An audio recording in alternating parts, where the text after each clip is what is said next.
Muito boa noite a todos. Estou muito feliz aqui de estar na Fraternidade de Estudos Maria José, retornando aí, 2026. Tivemos aí alguns dias, devido aos eventos festivos, a casa deu uma paradinha, mas foi uma breve parada e já estamos aí, Estamos aí no voluntariado. E eu sou grato pela oportunidade, como já falei, de estar aqui nessa casa, de estar divulgando, a codificação da doutrina espírita. Agradeço aos irmãos que estão aqui, que me conhecem, aqueles visitantes, espirituais que não me conhecem.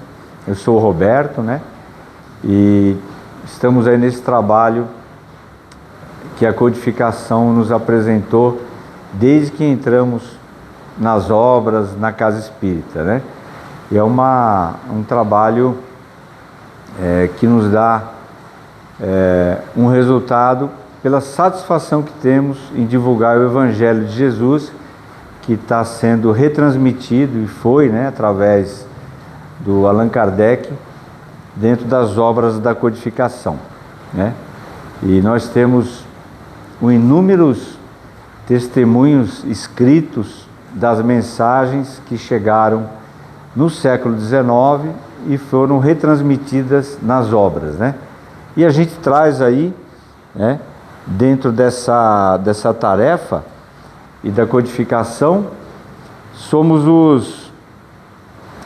os continuadores, Não só os que fazem palestras, ou trazem um tema que trata dos assuntos relativos à codificação, os assuntos relativos às nossas vidas cotidianas, que estão interagidas com a codificação.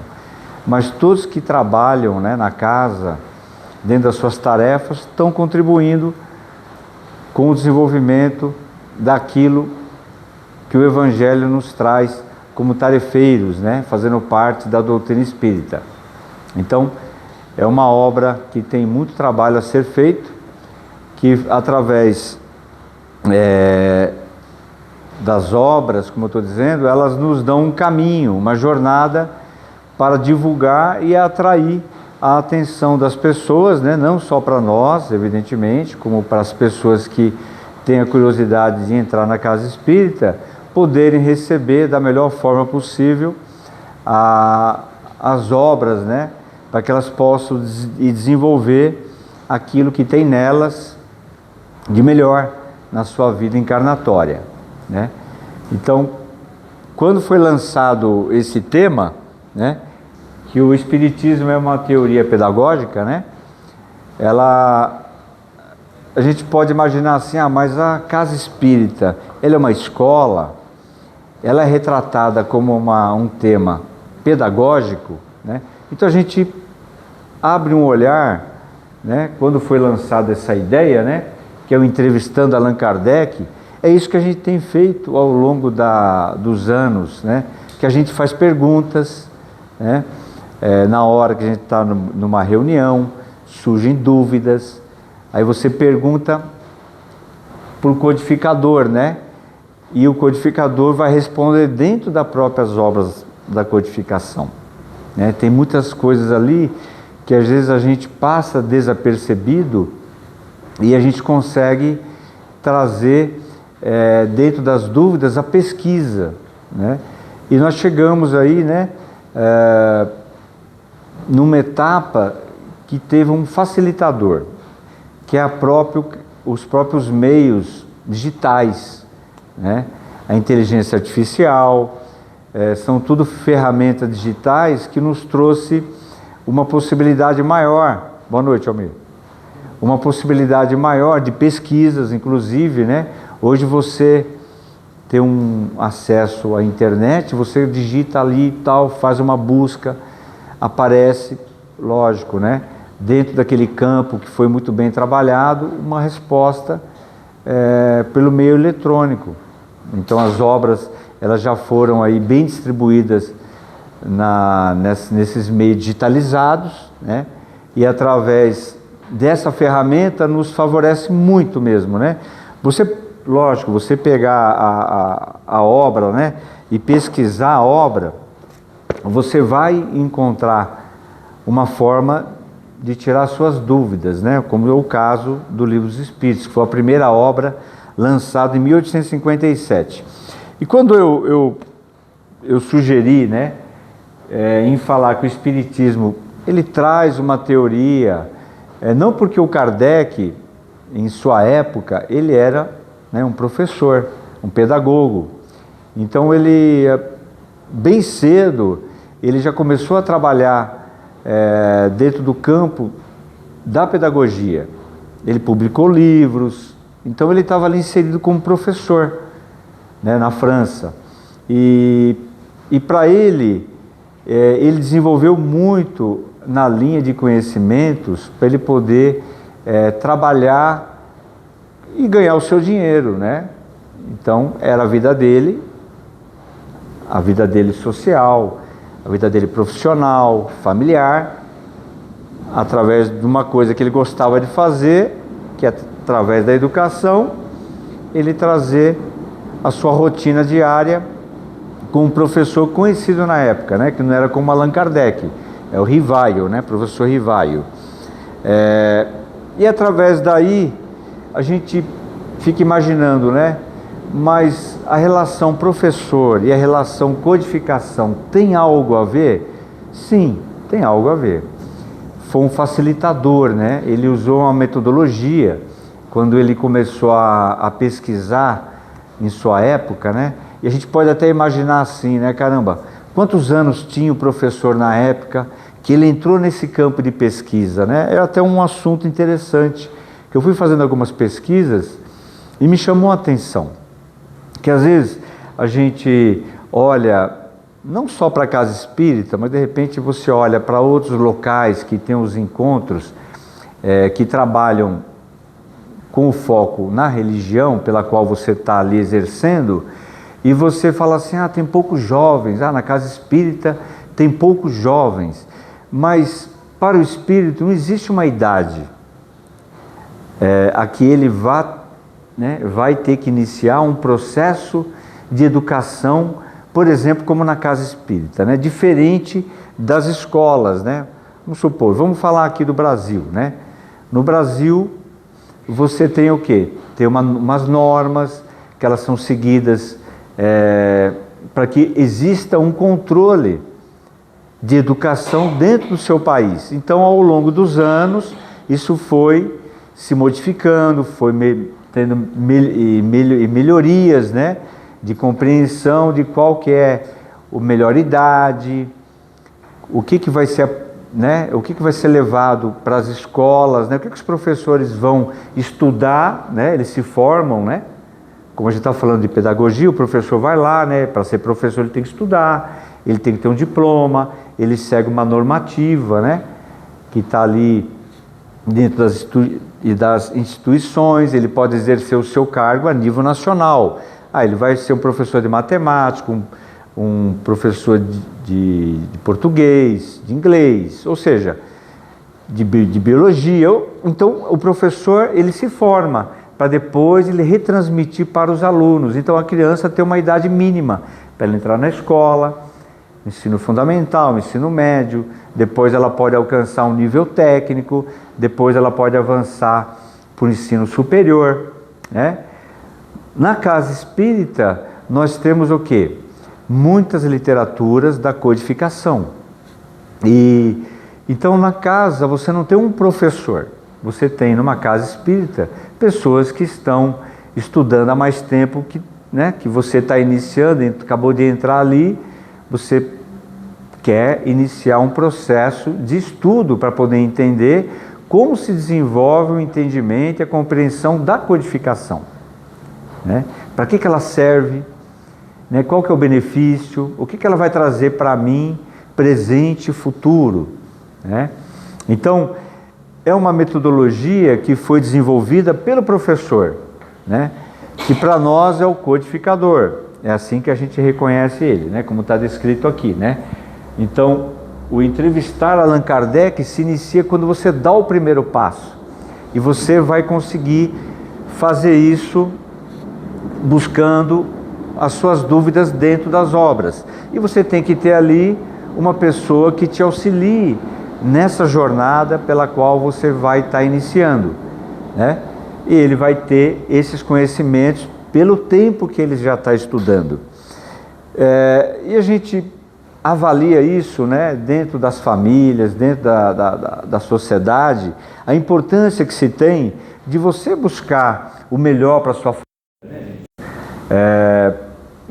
Quando a gente vai olhar o nosso passado, né, já estamos um pouquinho mais maduro, que eu estava querendo dizer, que idade com o Kardec, que o professor iniciou o trabalho da codificação, né? Quantos anos ele tinha, né?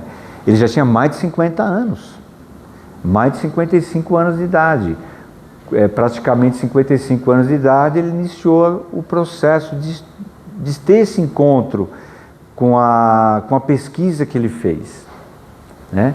Uma pesquisa grande, que determinou para ele um trabalho que durou 12 anos. Então a gente tem uma ideia, né? Ele não tinha internet na época, não tinha energia elétrica, não tinha uma máquina de escrever, ou seja, existiam grandes dificuldades para que o desenvolvimento teórico ele pudesse se sustentar e chegar hoje aqui para nós, né? Tudo prontinho, né? Tudo pronto, né? A quantidade de obras que ele publicou, as revistas durante 12 anos, as visitas que ele fez em várias regiões para poder levar o trabalho que ia se desenvolver para a humanidade. Porque é isso que foi explicado para ele durante a iniciação. Logo nos primeiros passos que ele foi fazendo a pesquisa, o pedagogo, né, que era o professor para nós, ele começou a fazer as perguntas e começou a ter respostas. E aí demonstraram para ele que se ele não aceitasse aquele trabalho, outro já estaria pronto para fazer o trabalho no seu lugar. Mas ele falou, não, mas eu aceito. Aí iniciou-se ali o professor a obra da codificação. E aí a gente pode imaginar assim, né? Quais foram as revelações que vieram para ele naquela época, né? E a gente que está numa casa espírita, a gente pode, por exemplo, se imaginar, né? Quantos, né, cada um de nós não temos as nossas experiências, né? As experiências fora da casa espírita, né? Com que idade que você iniciou, né? Você que está aqui presente hoje assistindo, né? Presencialmente, quando você começou o processo de visitar ou alguém te entregar um livro, né? Para você, ou você comprar um livro, né? Que me chegou essa semana, chegou ontem, aliás, não deu tempo de eu folhear muito esse livro, né? Que é mais uma obra de pesquisa das obras da codificação. Então, assim, tem pessoas que estão trabalhando muito fortemente na parte teórica que a codificação traz para nós, né? Que não são uma obra de psicografia, aqui é uma obra de pesquisa, da mesma forma que foi feito com o codificador. Então, dentro daquilo que eu estou querendo dizer, né, quando você começou a ter a iniciação numa casa espírita, de que maneira que chegou para você, né? Ou você analisar no Brasil, né, para mim, por exemplo, qual foi o início para mim, desde garotinho, a compreensão de que seria um Deus na família, né, a família explicando, Deus é assim, Deus faz isso, Deus faz aquilo, né, quando a gente fazia alguma coisa errada, né, Miguel? Deus castiga, não pode fazer isso, aquelas ameaças, né? Os primeiros momentos foi na Igreja Católica, foi a visão da colonização que tivemos no Brasil, né? E depois, ao longo do tempo, né, as coisas se modificaram, né? Eu comecei a conhecer a casa espírita e me identifiquei com o modelo de trabalho e de desenvolvimento de estudo que essa doutrina traz, né? O que ela trouxe para mim de benefícios, né? Aquilo que eu aprendi, aquilo que eu ainda estou tentando aprender na minha vida, né? Por exemplo, então cada um tem um seu processo de aprendizado, de desenvolvimento. E a codificação, ela traz para nós, eu procurei fazer alguns recortes, né? Tirando aí algumas pesquisas na internet, a gente consegue ler primeiro, buscar dentro da pesquisa se faz parte, se está certinho, né? Antes de lançar aqui no tema que eu trouxe hoje, né? Então ela se refere ao trabalho de organização e estrutura dos princípios da doutrina espírita realizado por Allan Kardec. Então a codificação é isso, né?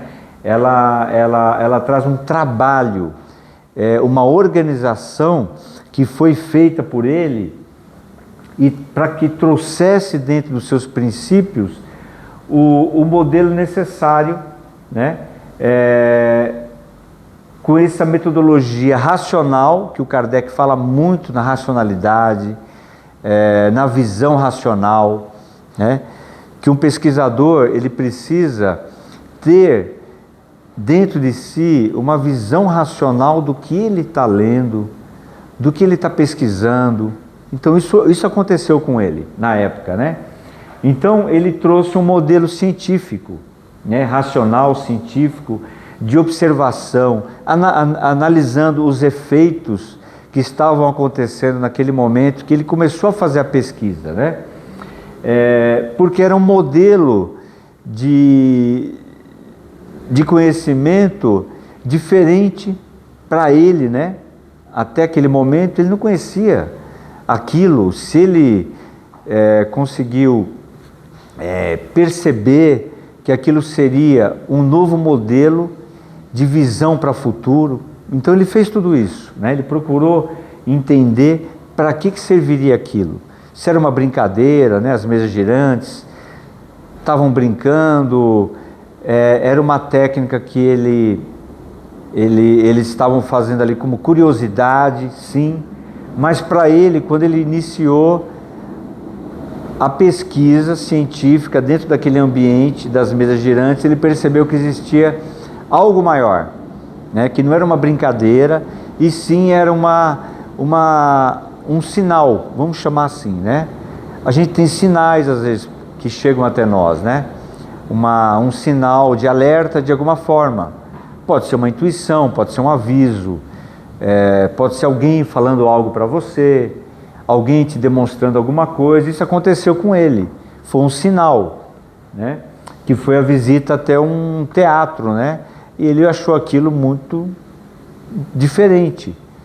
Ele achou que aquilo era uma brincadeira realmente, que seriam as mesas girantes. Mas aí ele observou, através das repetidas vezes que ele foi visitar as pessoas que ele conhecia, alguns deles, amigos dele da época, como professor, ele começou a ser chamado a atenção. Não, o Rivaio, é algo diferente.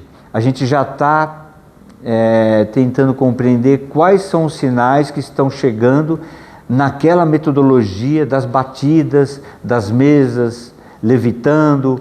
Então ele falou, ele acreditando nos amigos dele, pela seriedade daquilo que eu falei para vocês, né? Eu vou e convido uma pessoa para vir na casa espírita, ela vai olhar para mim, mas ela me conhece, ela confia em mim, então ela fala, não, você vai me levar para um local legal, que eu vou procurar entender como que é a metodologia do trabalho de uma casa espírita, né? Qual o objetivo que vai se levar, e ela, confiando, ela vem, e aí você começa a mostrar para ela o quanto que aquilo pode trazer de benefício para a vida dela, se ela se sentir como o professor sentiu, envolvido, né? Ele estava descobrindo aquilo que a gente já conheceu pelo trabalho que ele fez, né?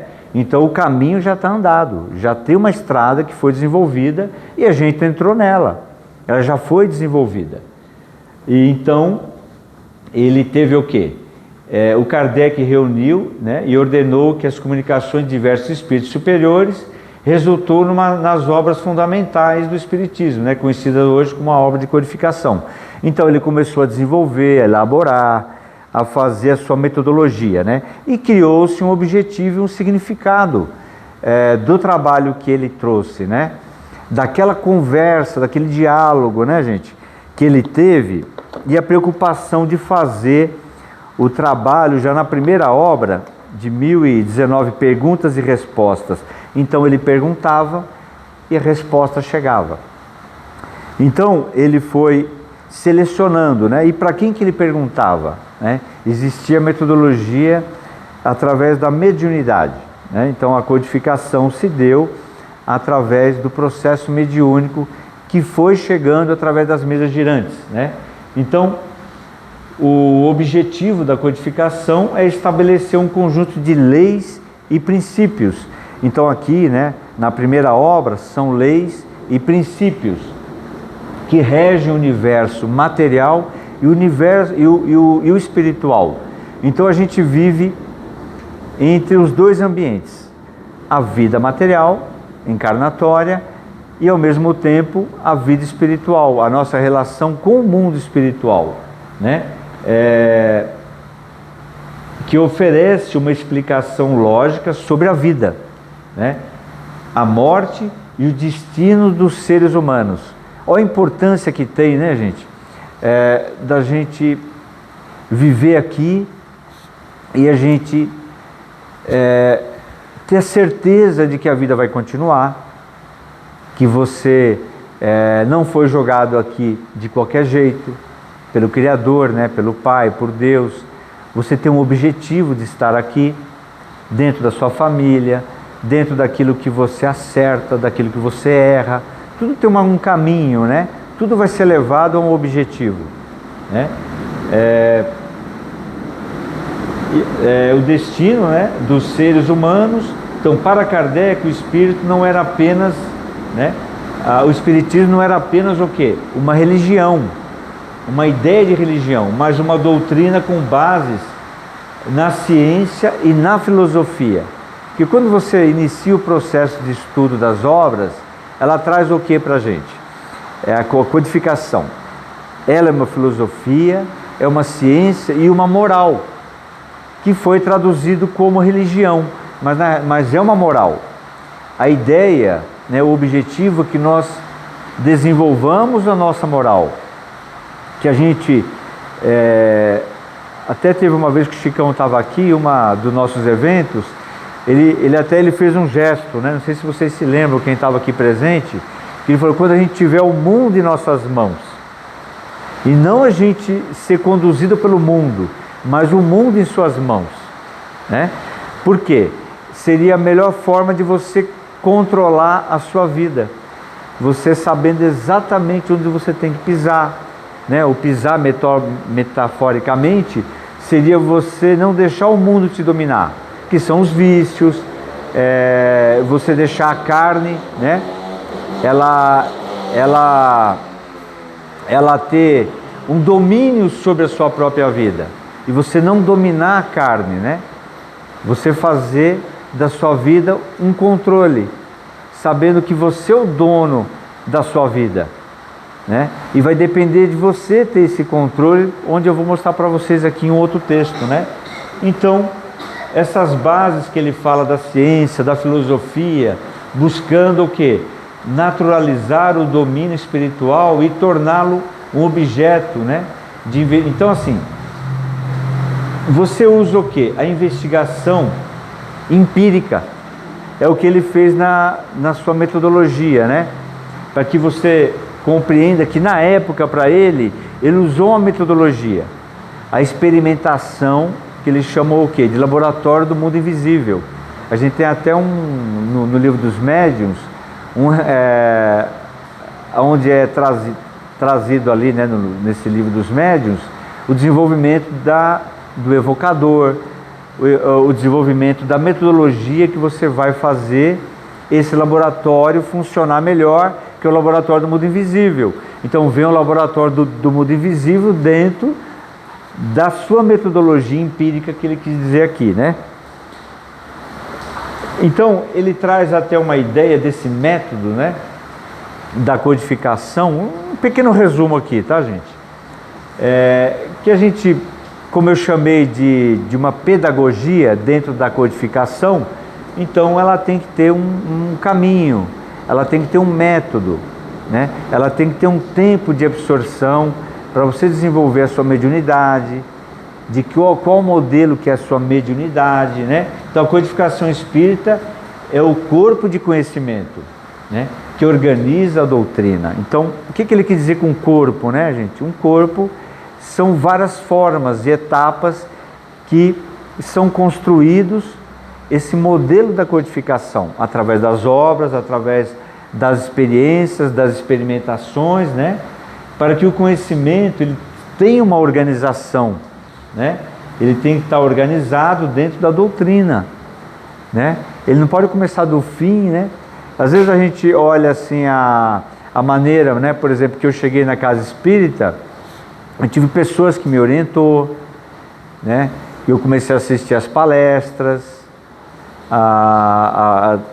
tem os passes, né? Que você faz parte ali daquele ambiente das obras quando eram lidas, na hora das reuniões, as pessoas que já estavam há muito tempo vivenciando as suas experiências, explicando para a gente como que era cada etapa, que tinha que estudar, que tinha que ter uma rotina dentro da casa para que você começasse a fazer o corpo da própria casa também, porque a sua presença, ela é um corpo, e na casa espírita você faz parte desse corpo da casa, você se identifica, né, com aquela família daquela casa, com as pessoas que fazem parte ali da casa, que você se sente bem, né? Então isso que aconteceu tudo comigo, na casa que eu frequentava, que é aqui mesmo, né? Então ela fazia parte da minha rotina, da minha vida, dos meus compromissos, né? Ela me ajudou muito a me tornar uma pessoa melhor, porque se não fosse a casa eu estaria com outros tipos de problema, com certeza. Então, ainda com as coisas que eu tenho que aprender, ela me ajuda muito a me chamar a atenção, né? E me ajudar a luta que eu tenho que ter entre o meu corpo e meu próprio espírito, que é uma luta, é um desafio grande que a gente tem em nossas vidas, né? Nós não somos perfeitos, né? O Cristo, ele lançou muito essa imagem para nós da luta que nós temos aqui na nossa própria vida, né? Ele falou sobre isso, né? Ele dá vários exemplos, vários modelos de que a gente ia ter um grande desafio enquanto viver aqui, mas à medida que você, como ele mesmo disse, né, conversando com a samaritana, ó, se você beber da minha água, não tereis mais sede. Ela fala, como assim, né, não tereis mais sede? Eu estou tirando água do poço, que água que é essa? Né? É uma água diferente, né, da água material, que alimenta o seu corpo material, o seu corpo orgânico, né? O que ele quis dizer? Da água, da sede, é o que a gente tem que fazer, né? Buscar um modelo de fé, ele fala muito da fé, né? Então, a codificação, ela fala muito dessa fé, dessa água da fé, que a gente tendo ela, é mais fácil de lidar com os problemas, que a gente vai continuar tendo problemas, né? Porque a gente está na casa espírita, eu não vou ter problema. Não, a gente vai ter problemas, a gente vai ter dores, a gente vai ter desafios, né? E os desafios é uma forma da gente ser melhor, a aprender mais, a conquistar a paciência, para ela chegar até a gente. E aí quando a gente, né? Quantas vezes que a gente vai cair, né, gente? Quantas vezes que eu já caí e levantar, faz parte. Caiu, levantou. É assim que tem que ser feito. Você não pode desistir, jamais. Então, o Evangelho para nós, que está inserido na codificação, que Jesus trouxe para nós nos seus ensinamentos, eles estão envolvidos o tempo inteiro nas obras da codificação, né? E é isso que ele está dizendo aqui, né? Existe um intercâmbio, existe o plano físico, existe o plano espiritual, né? Eu lancei uma perguntinha, né? Nesse entrevistando, né? Como ficam, né, registradas as experiências vividas pelo ser encarnado? Como é que fica isso? A gente não se pergunta? Eu me pergunto. E eu vou estudando, eu vou lendo, e eu vejo que eu tenho que buscar mais esse conhecimento para que eu possa repassar isso de uma forma mais esclarecida. E conforme eu estou estudando, eu estou observando, né, que o perispírito ele é uma ferramenta fundamental como ambiente desse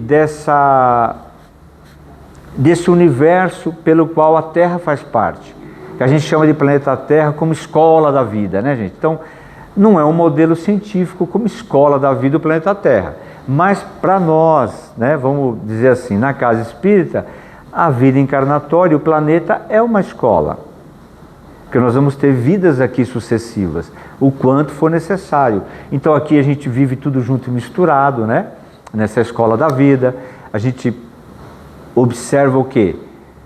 As diferenças de pensamentos, de ideologias, de religiões, de moral, né, gente?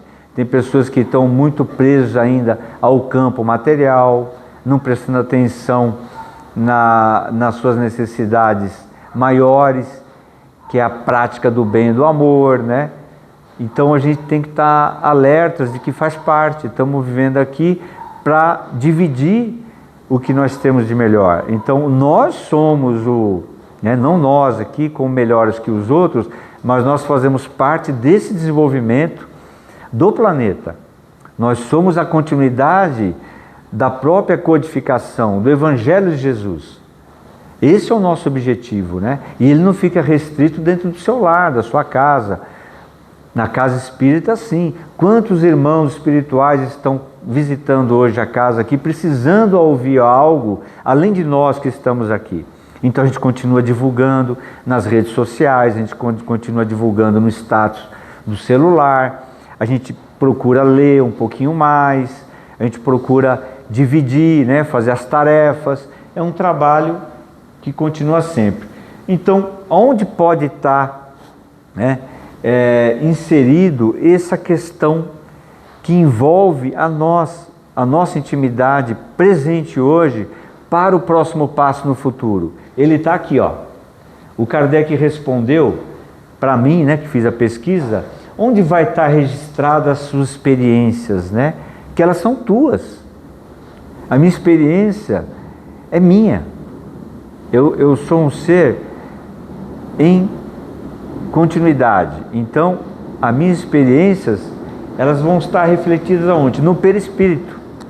Aqui, ó, o perispírito é, assim, uma couraça a qual eu preciso dar a melhor têmpera possível. O que é a couraça, né, gente? É um metal bruto, digamos assim, uma pedra bruta, né? Então, ela precisa do quê? Da têmpera, né? O metal bruto, para formar uma peça, ela precisa ser aquecida, moldada, receber pancada, até chegar no modelo necessário, né? Então é lógico, isso é uma forma de expressão, né? Então a gente tem que desenvolver, trabalhar, estudar, né? A preguiça não pode dominar, a gente tem um monte de coisa para fazer, né? Então, para que isso ocorra e seja possível, como as qualidades do perispírito, né? Elas são proporcionais às da alma. Então a sua alma que está exercendo no seu corpo, ela vai modelando o seu perispírito. Aquele exercício diário está sendo moldado no seu perispírito, como ele está dizendo aqui, né? São proporcionais. Torna-se necessário trabalhar em sua própria melhoria, né? Qual que é o objetivo? Então todos nós que estamos encarnados, né, ou que desencarnaram hoje, ou que vão reencarnar daqui a pouquinho, ou agora nesse minuto, ou estão desencarnando agora nesse minuto, estão todos envolvidos aqui como nós, que estamos vivendo nossa vida aqui, né? Nós estamos fazendo o quê? Vivenciando a escola da vida para a nossa própria melhoria. Então não há aquele que não vai ter que alcançar isso, né?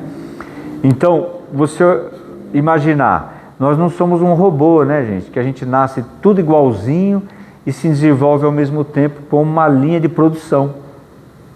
Nós nascemos num planeta de provas e expiações e nós vamos desenvolvendo o nosso perispírito durante as vidas sucessivas, reencarnatórias, como é explicado para nós na codificação, e aí cada um desenvolve da sua forma. Uns mais rápido, uns mais devagar, Uns vieram recentemente para o planeta, vão precisar experimentar o planeta aqui, né, materialmente falando, vivenciando as suas experiências. E aí a gente está tudo junto e misturado, como eu disse, né? Porque as imperfeições da alma, ele também toca nesse assunto. Elas atraem o quê? A relação que nós temos com o mundo espiritual. Olha a importância disso. Então a gente não vive aqui só o mundo material. Nós vivemos também o mundo espiritual, né? E esse mundo espiritual, ele está correlacionado conosco incessantemente. E de uma forma muito interessante, né? A pergunta seguinte que eu fiz para o Kardec nas obras: existe uma lei de atração que se chama pensamento? Então eu perguntei para ele: é o pensamento? Né? O que me atrai? O que me deixa mais identificado com o plano espiritual? Eu fiquei muito curioso, pesquisei, fiz algumas leituras, aí peguei uma resposta aqui, né? Essa resposta, na realidade, ela está numa obra que é o livro chamado Autonomia, né? Esse livro aqui, ele traz todo um estudo da codificação, e tem uma passagenzinha ali que o Kardec responde. Eu peguei um resumo do Paulo Henrique de Figueiredo, né? O ambiente do mundo espiritual, portanto, é determinado, aqui ele está falando do mundo espiritual, tá, gente? Não é dos encarnados, mas quem está aqui vivenciando conosco o ambiente espiritual, que isso já foi relatado para nós, né? O Kardec perguntou: e aí, qual a relação nossa com o mundo espiritual? Ele falou: ela é muito maior do que você possa imaginar. Eles estão incessantemente envolvidos com vocês, incessantemente, e às vezes eles vos conduzem. Olha os riscos que a gente pode ter no nosso pensamento, porque o que nos atrai e o que atrai a eles é o nosso pensamento. A resposta resumida está aqui, O ambiente do mundo espiritual, portanto, é determinado pelo que pensam e sentem os espíritos que o habitam. Somos nós encarnados. Então a lei de atração está no pensamento. Eles se unem assim, de acordo com a afinidade de suas ideias e sua condição moral. Então é por isso que a gente às vezes se espanta, né, de ver aí o mundo, né, há mais de 2000 anos atrás, desde quando a história começou a ser escrita, né, gente, e começou a chegar para nós até o século 21, o que você observa? O planeta não está desenvolvendo, desenvolve mais a parte intelectual do que a moral. Sim, isso é respondido também na obra da codificação. A gente vê aí o desenvolvimento intelectual, ele ser mais rápido do que o moral, mas não desanimemos, não achemos que tem algo errado, está tudo certo, porque o intelectual é mais rápido mesmo. À medida que ele se desenvolve, a moral está vindo aqui, lado a lado, não no mesmo nível. Se tivesse no mesmo nível, a gente não estaria vendo tantas coisas acontecer, né? O homem provocando guerras ainda. Então, o desenvolvimento tecnológico, intelectual, conhecimento, ele está sempre maior. E a moral está vindo paulatinamente, né? E cabe a nós fazer isso se desenvolver mais rápido. Nós temos que sim, né? Ali Kardec perguntou também se o homem tem que aprender tudo que existe no planeta, tanto moralmente quanto intelectualmente. A resposta qual que é? Eu não trouxe ela para vocês, que seria muita coisa para ficar lendo, né? Mas existe uma resposta. Eles respondem o que para o Kardec? Quem está respondendo para o Kardec? São espíritos já que passaram por isso, né, gente? Eles não são como nós. Eu não vou sair daqui amanhã desencarnado e vou levar uma resposta de uma moral desenvolvida que eu não tenho. Eu vou continuar sendo esse cara que está aqui lá do outro lado, né? Porque eu sou o meu passado e vivo o meu presente. E meu futuro vai ser o meu presente, né? Daquilo que a gente está fazendo hoje aqui. Então eles responderam, né? Quem respondeu são espíritos que já estavam vivenciando um planeta que a moral ela já está mais desenvolvida, mais paralela à intelectual, digamos assim, aos conhecimentos, do saber, né? Então, a resposta para ele foi sim, todos terão que desenvolver a intelectualidade, estudar e vivenciar a sua moral daquilo que é determinado que o planeta precisa, né? Então nós vamos ter que trabalhar muito, estudar muito, né? Para que a gente chegue a esse modelo que o Cristo mostrou para nós, né? Eu vou preparar um lugar para vocês, vos estaria aguardando lá naquele lugar, esse lugar já está mais desenvolvido, né, gente? A gente vai ter que trabalhar para poder alcançar. Eu fiz um recorte aqui, que é muito, as obras falam muito disso, né? Dá tempo da gente falar dessa parte aqui, que é autonomia e heteronomia, né? A autonomia é você ter essa liberdade de pensar, de desenvolver, de estudar, de raciocinar, e não ser um heterônomo, que é conduzido. Então tudo que eu estou falando aqui, não, peraí, eu vou pesquisar nas obras, eu vou olhar onde que está isso que o Roberto falou, deixa eu ver se está tudo lá, porque a gente está fazendo aqui, né, gente, uma transmissão daquilo que a gente estudou, né, de uma pesquisa que já foi realizada pelo Allan Kardec, né, e tem os outros estudiosos das obras que estão continuando, para ajudar a gente a entender melhor aquilo que é muito importante para o presente e futuro, né? Então a autonomia é a capacidade de governar a si mesmo, agindo por leis que você mesmo cria e aceita. Então você aceita por vontade própria, e você cria essa metodologia pelos seus próprios conhecimentos daquilo que você está estudando, né? A razão, que é tão importante, né? Enquanto o heterônomo, né, ele é a sujeição às leis externas, impostas por outros ou pela sociedade, vontade alheia. Olha só que coisa chata, né, gente? Alguém vai lá e fala algo para você e não deixa você pesquisar, fala que não, é dessa forma que vai ser, né? É diferente de você sentar num banco de escola e a ciência já ter desenvolvido o quê? Ela desenvolveu o estudo, por exemplo, de um animal ou de uma área rochosa. Ela fez a pesquisa do carbono, fez todo o estudo necessário, as metodologias foram aplicadas, é totalmente diferente. Mas se você é um cientista, você também pode continuar pesquisando e descobrir algo que não foi descoberto.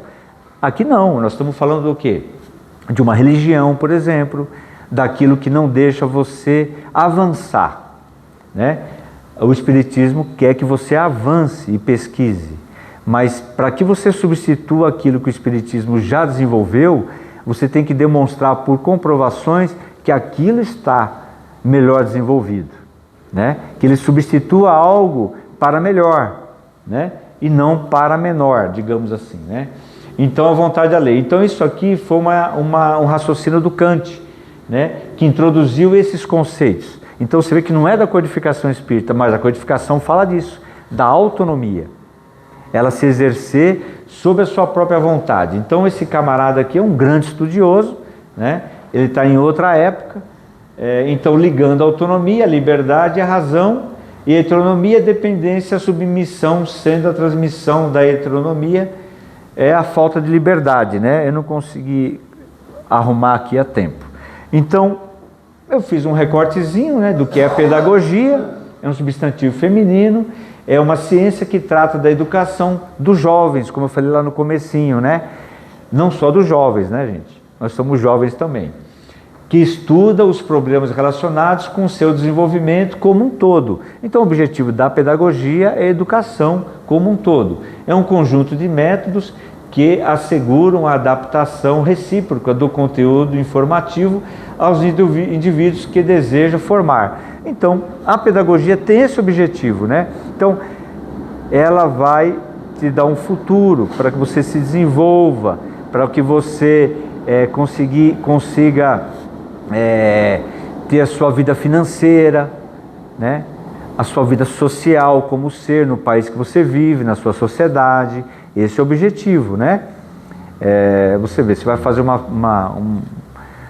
entrar numa empresa, você preenche uma ficha, eles perguntam qual o seu grau de conhecimento, isso tudo faz parte, né? Você vai falar, eu sou espírita, né? Você está lá preenchendo uma ficha, isso é religião, é filosofia, é outra coisa, né? É uma vida pessoal, né? Por isso que eu fiz esse recorte. A gente não pode, lógico, misturar as estações, mas o objetivo da pedagogia é a educação também na casa espírita, dentro do que ela engloba, né? Então, a educação será um meio de desenvolver a moral das humanidades? O Kardec, eu fiz uma pergunta também, é uma terceira pergunta aqui, né? Se a educação, ela é um meio de desenvolver a moral presente e futura, né? Ele faz essa observação, o Kardec, né? Não vai dar para ler inteiro, já também está dando tempo aí. Então, as ideias só se transformam com o tempo e não subitamente. Então, gente, a gente não tem que se preocupar se de repente um filho, ele não está indo numa religião, ou se ele é ateu. Não é assim que funciona. Você não pode introduzir uma coisa à força. Ela tem que chegar com amor, né? Com tranquilidade, sem ser obrigado a ser feito, né? Porque se você está vivendo a sua vida hoje aqui, o outro vai ter que viver igual? Ele vai ter que ser espírita? Não, ele pode ser budista, ele pode ser da Umbanda, do Candomblé, do católico, ou seja, ele pode viver em outro país. Nós temos liberdade de escolhas. E essa liberdade é muito importante para que o ser se transforme à medida do necessário, para que tome uma rota equivocada, né? Então, como ele está dizendo aqui, então não pode ser subitamente, né? Elas se enfraquecem de geração em geração. O que ele está querendo dizer aqui? Geração em geração. E acabam por desaparecer com os que as professam e que são substituídos por outros indivíduos imbuídos de novos princípios. Quando ele fez essa linha de raciocínio, eu li ela umas 2, 3 vezes, o Kardec ele quis dizer o quê, né? Para a gente fechar, que a educação, gente, à medida que eu fiz um comentário, que o planeta que a gente vive hoje aqui, nesse século, nesse milênio, a gente observa que existem pensamentos diferentes do seu, por exemplo. Mas tem pessoas que se identificam com aqueles pensamentos. Mas à medida que as coisas forem se desenvolvendo pela educação, pela moral, aquelas pessoas que pensavam daquela forma, elas vão desencarnando e vão nascendo outras pessoas. E aquelas questões que a gente via lá no passado não fazem mais parte do processo político que a gente vivencia hoje. A gente está vendo aí acontecer, né, um sequestro de um líder de um país para ser condenado em outro. Ou seja, essas questões, à medida que os tempos vão passando, elas vão se interromper, elas vão se acabar. Então, não pode ser subitamente. A pessoa, o próprio líder, por exemplo, de um país que chegou a ser um presidente, por exemplo, ele não vai conseguir fazer isso subitamente, a ter uma mudança de pensamento. Às vezes ele tem aquele pensamento fechado, ele consegue contaminar pessoas com o seu pensamento e ele faz o seu governo, que pode durar 4, 8, 20 anos às vezes num país, a contaminar o país inteiro com seus pensamentos. Aí você me diz, Deus não dá a mudança súbita. Os espíritos vão ter que se desenvolver trabalhando. Então, o povo que é liderado, que é comandado, tem que despertar, tem que fazer o melhor voto, se conseguir votar, né? Porque às vezes você não consegue votar, eles não dão liberdade nem de escolha. Então, se a gente pegar a história do planeta, e as histórias vão se modificando, elas não vão ser mais a mesma de 2000 anos, e daqui para frente vai ter o quê? Várias gerações, 3, 4, 6 gerações talvez, para que algumas coisas se modifiquem para melhor. Tá bom, gente? Então é isso. Essa pesquisa eu fiz, além do Livro dos Espíritos, algumas coisas na internet, alinhando com aquilo que eu estudei, Revista Espírita de 1868, né? O livro Autonomia, que ficou errado aqui, a história jamais contada do Espiritismo, de Paulo Henrique Figueiredo, e esse livro que eu comecei a estudar, que ele acabou de sair, está bem fresquinho, que é o Espiritismo, é a obra de Jesus. Aqui, depois eu gostaria de repassar para vocês, são aquelas cartas do Kardec, talvez você já tenha ouvido falar, que foi o Canuto de Abreu, que estava com esses arquivos, que trouxe da França para o Brasil, e ele conversou com Chico Xavier, eu não lembro a data, se foi em 1950, 1970, e se ele já deveria liberar aquelas cartas para serem pesquisadas, estudadas. E o Chico falou que não era o momento adequado. O Canuto desencarnou, ficou com a família do Canuto e coincidentemente chegou na mão do Paulo Henrique de Figueiredo, que é essa pessoa que tem estudado as obras, né, desde jovem, da codificação, e as Casas André Luiz, ela mesma financiou uma equipe de pessoas com formação acadêmica para que pudessem traduzir as cartas, identificar pelas letras os textos escritos pelas mãos do Kardec, que ele trocava cartas, né? Então elas estão aqui, algumas delas, né? São as cartas de Kardec, onde ele recebeu um diálogo, que esse diálogo ele foi transmitido pelo próprio Cristo, que está relatado na troca de informações mediúnica e as cartas que ele trocou com a equipe, né? Na época o Kardec, onde foi relatado para ele que quem estava conversando com ele em determinados momentos era o próprio Cristo, que era o anjo dele naquele momento da codificação. Então assim, a gente lendo para poder entender, né? Tá bom, gente? Eu agradeço aí, desculpa ter avançado um pouquinho o horário.